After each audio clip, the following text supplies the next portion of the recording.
The GPD Win has been out for well over 2 years now. I was one of the backers of the IGG campaign, and I was lucky enough to receive the unit on time without any delays, as I live pretty close to China. And to be precise, I've had the device since May of 2018. I've been using the Win 2 extensively throughout 2 years, and in a few months, the Win Max will be out. Or if you're watching this in the future, I should have videos covering this device already. There are plenty of reviews out there already that cover everything that can be said about the device. If you want to know about the technical details, I recommend watching the reviews from the Fox or Taki Udon. They go really in depth on the technical side, and I recommend giving them a watch if you haven't already. So that won't be what this video will be about. Instead, I want to address things that I've experienced personally. I'll go over a few things in this video. 1. What I've been mainly using the device for. 2. The troubles I've had with it since I got it. And 3. What problems didn't exist when I first got it but started appearing after using it for 2 years. Before we start, I just want to say something real quick. If you are new to the channel, I mainly do videos on showcasing games and emulation on portable devices like the GPD Win or Mochi i7s, benchmarking and sometimes reviews too. So I'll be doing an in-depth review once the GPD Win Max is out. If you have been subscribed to this channel already, thank you so much for sticking with me. And if there are anything you like about this video or things you don't like, please let me know in the comment section. And also sorry if I'm a bit hard to understand at points since English isn't my first language. Okay, that's all. Now I'll go over the build and design of the Win 2 first. GPD Win 2's design didn't click with me initially. I thought the Win 1 looked better. But after using the Win 2 for so long, I'm happy to say I now prefer the Win 2's design over the Win 1. I'd often get hand cramp playing on the Win 1, which I never did on the Win 2. The Win 1's heat sink placement also made the device really uncomfortable to hold, to a point where pushing certain buttons down would burn my fingers. This was also resolved in the Win 2, and they had a way better ventilation system where even if it does get hot, the heat would be where your hands wouldn't be right beneath it. I was also a fan of the L3 and R3 as an extra set of shoulder buttons, instead of clickables. I would often map emulation hotkeys such as loading and saving states fast forward to those keys. But I understand that to majority of people, they would rather prefer traditional clickable analog sticks. The rest of the shoulder keys also held up pretty well after 2 years. One thing to mention is that they started to wobble a bit more than I like them, but otherwise the switches in these shoulder keys are great and I don't see them breaking anytime soon. I play lots of racing games on my Win 2 like Burnout Paradise and Dirt 3, and being a Nintendo fan, I am already used to not having analog triggers anyway, so that never bothered me. I've also gotten quite used to typing on the keyboard and navigating with the analog stick mouse mode, but once in a while I still use the touchscreen for navigation such as scrolling and zooming. The hinge of my device has been great. I've been extremely dedicated with my Win 2 even till this day. Though I've seen so many horror stories on Reddit reported with broken plastic caused by the GPD making the hinge too tight. But this was never a problem for me, and it held up wonderfully. Before I start talking about games, just so you know, I've only been using the Win 2 at its default 7W TDP. I do know how to change it, but I resisted, and all the games I've played and showed on the channel are all running in its default setting. Even though it isn't hard to change, I felt I wanted to demonstrate how GPD intended the device to run, optimized for a balance of heat, performance and battery. With that said, I'll go over emulation on the device. When I first got the original GPD Win, which was my first device of the kind, being a portable handheld PC, I had my expectation pretty high, but I was kinda disappointed when over half of the things I hoped to run on there either perform like crap or the device would get so hot to a point where it is impossible to enjoy or focus on the game. Since I only had an iPhone 6 at the time, I mainly got the Win 1 to play Dolphin on the go, but even then it is hit and miss. It is not until I got my Win 2 when I can finally do that. It always felt like a luxury to me, being able to play Wii on the go, seeing all those portable Wiis on YouTube. To me at least, I felt like the Win 2 is perfect for Dolphin. The device wouldn't heat up too much, at least when I first got it, which I will go over this later in the video.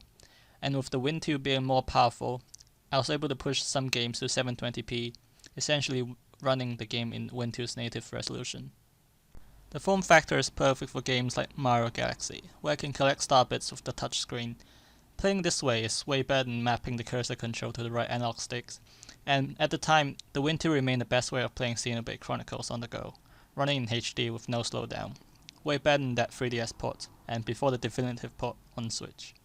Of course there are some exceptions like F-Zero GX that still slow down a lot, Battery playing Dolphin would be around 3 or 4 hours depending on the games. I managed to drain my battery playing Mario Kart Wii around 3 hours.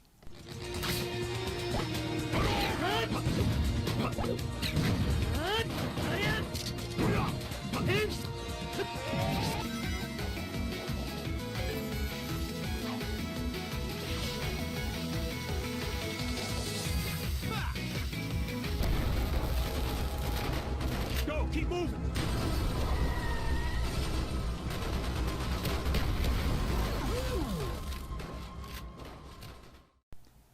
I also gave Seamew a go on Win 2 with low expectation, and the result is more or less what I expected. Seamew on the Win 2 is in a similar situation to Dolphin on the Win 1. It is heavily dependent on games. Heavier games like Breath of the Wild with a lot of patches and mods manage to run at about 20 to 25 FPS, and to be honest similar to Wii U's performance. But the game runs at 480p and my Win 2 would heat up so quickly that I'd rather not torture my Win 2 this way. However, lighter games like Mario 3D World and Captain Toad are perfectly playable at 60 FPS locked, both with 544p graphics packs applied. Those are two games I actually completed from start to finish on my Win 2. At the time, that was the only way of playing Captain Toad on the go, and at this time of recording, it's still the only way of playing Mario 3D World on the go. Smash Wii U ran pretty smooth when you only do 1v1 on simplistic stage like PictoChat. Once you start adding more players, it'll fall apart.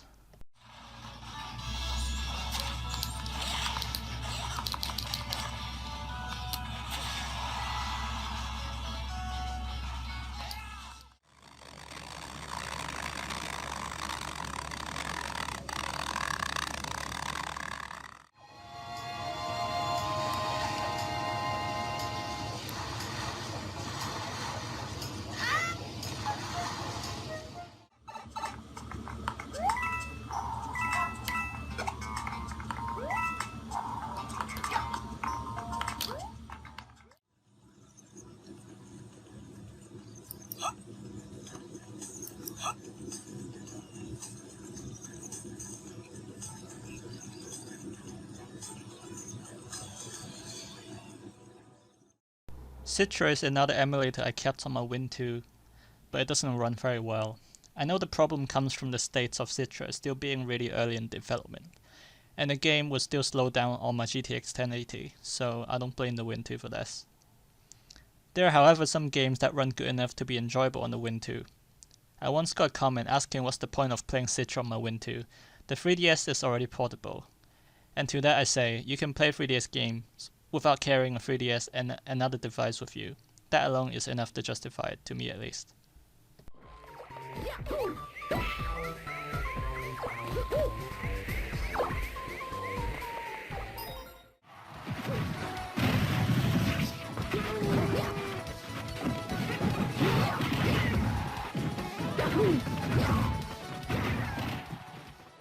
You can adjust the feeling of depth using the 3D slider on the right.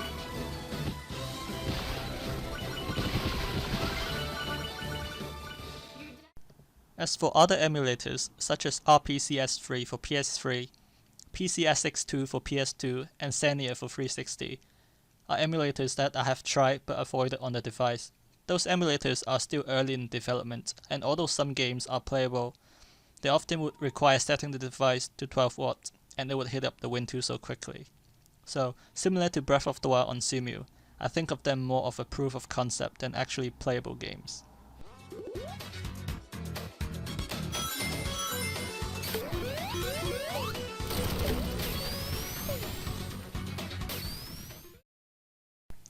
I've only had a Wii back in the 7th generation, so I missed out on a lot of games on the PS3 and 360. So that's what I've been playing mostly on my Win 2. Burnout Paradise, GTA 4, Black Ops 1 and games around 2006 and 2013. They run perfectly with little to no setup. However, games post 2014 all runs pretty bad without some heavy compromises and tweaks anyway, so I pretty much avoided that.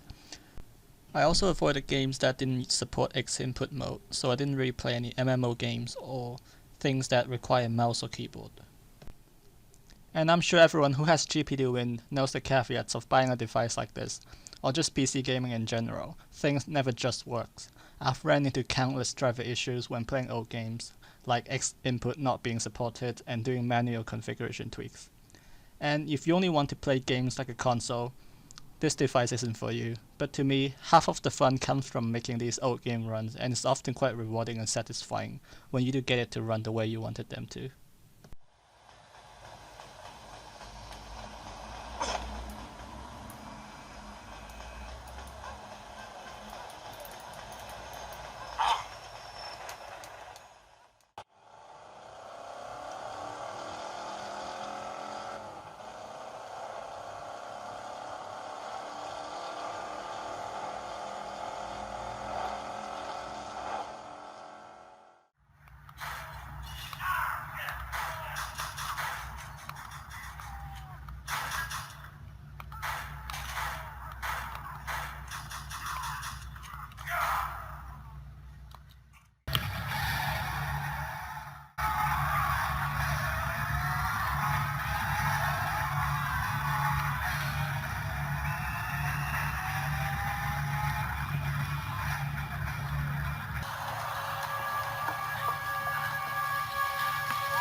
Other than that, I have not used the device so much other things, only occasionally checking my email and watching some YouTube. I've not used the Win 2 for any work related things or any video editing on it, as the keyboard and screen size made it quite difficult to do anything for a long period of time. So you're probably wondering why I skipped over talking about the keyboard, the D-pad, face button, and so many other things. And that's because I'm saving all those things for this part of the videos, things I didn't like about the Win 2. So I'll start with the minor things first, things that didn't quite bother me as much. First, a problem that has consisted until now since I own the Win 2 is the charging buzz. My Win 2 when fully charged would give off a quiet but noticeable buzz, especially when I have it next to me when I'm sleeping. I think it is just the Win 2 resisting to take more charge once it's full. It isn't inherently bothersome, but I just thought to mention it nonetheless. Another issue is the proprietary charger. For early Win 2 units, other than the official charger that GPD packaged with the Win 2, and specific PD enabled charger, nothing would work on the device. These two problems are actually resolved in later models, when I bought another one for my girlfriend in around December of 2018. You can identify that specific revision with a reset switch on the back of the device. That revision still comes with the vibration motor, which was removed in later revisions. So if you are going online and buying one right now, keep in mind that there are free revisions out there, at least ones that I know of. However, on the second revision, the display has also been changed. While having a more vibrant image overall than the first revision, I noticed there are screen burn-ins that never happened on the first. It isn't really distracting, as it is only noticeable under certain colors like a grey background. And since I don't own the third revision, the one without the motors, I can't be sure if it is still an issue on that revision. The paint on my Win 2's keyboard also started chipping off, and this is an issue for all revisions of Win 2. I've also seen plenty of users on Reddit have mentioned about this, and it isn't really a big issue, but for a device in this price range, I guess they could have done better. My analog sticks also started wearing off. When I first got it, they had a matte finish to it and it was pretty grippy, but I've used them so much now and they've become shiny and smooth. But this isn't really a problem cause these caps are interchangeables anyway. The Win 2 also gets really hot when I lay it down on the table, and the fan gets so loud that it actually drowns out the sound from the speakers. And I know this is a handheld device, but just setting it down for a minute already blocks off the ventilation, and I think this is a pretty big design flaw on GPD's part. And to combat this, I've never set my system down and I always set it up with a stand when I'm not holding it.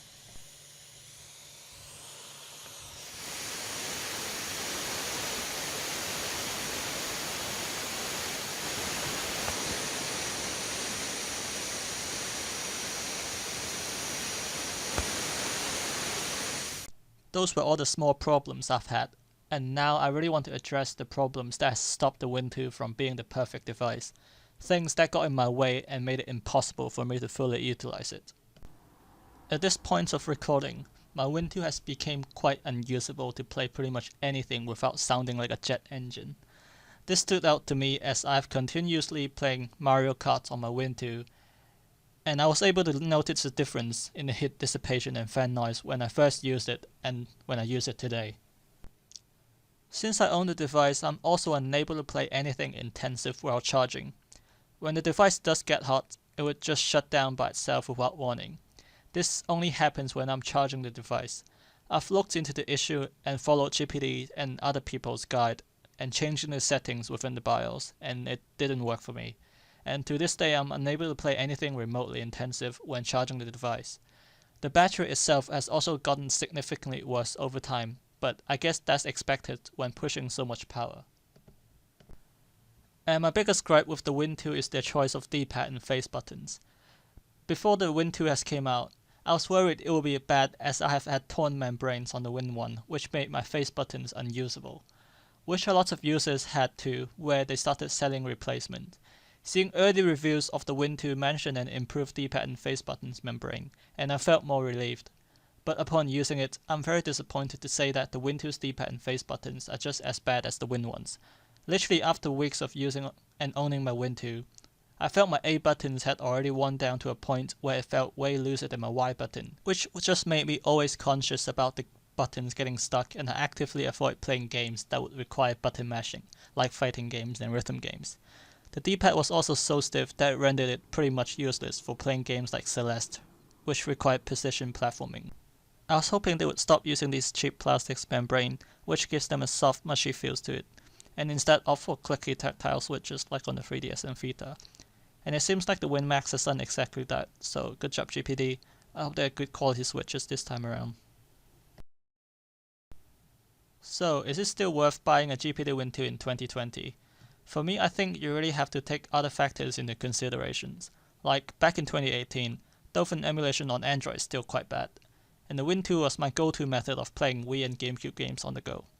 But now in 2020, a lot of budget phones can probably emulate Dolphin better than the Win 2. But then again, having all the physical controls in one neat little package without having to sync up controllers is still a plus in my book. But also keep in mind that buying a phone with a Snapdragon 845 with an 8-bit dual controller will still probably cost less than buying a Win 2. The Nintendo Switch has also had so many more last-gen ports since the Win 2 came out, especially right now in 2020.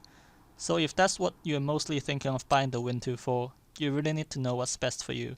Do you want to buy the Switch, the cheaper console, without having to do any control and driver fixes but paying premium price for those old games? Or paying more for a device, the GPD Win 2, but being able to get these games for pretty much nothing on Steam? But keep in mind, though a lot of games are now ported onto Switch, some will never get ported, and PC will remain the only way of playing these games. But if you're looking to play more current gen stuff, then I think the Switch is more for you in my opinion, as devs will be more willing to optimize a game for Switch than for low-end PC, like with Doom or Skyrim. Size is another thing to think about. Do you want to sacrifice performance and only be limited to playing AAA games prior 2014 by having that 3DS XL form factor? Or are you willing to carry a bigger device like the Win Max by having a better build quality and performance? It really comes down to preference. As for the price, personally if I only had the Switch right now, I'd wait for the Win Max, as the price to performance ratio is a better deal for me than the Win 2. So I'd use the Switch for compact size gaming and use the Win Max for more demanding stuff and emulations. But other than the Win 2, there are simply no alternatives out there in the market right now that offers this performance in this form factor, and I don't think there will be a Win 3 for at least another year or two. So that's my review of how the Win 2 has held up 2 years later, and if you should get one. I hope you enjoyed watching this video, and if you did, please share it around, like and subscribe to my channel. It really helped motivate me to make more videos like this. Also let me know if you're a fan of my new scripted style video and if you like more of these in the futures. Anyway, thanks so much for watching till the end. Thank you.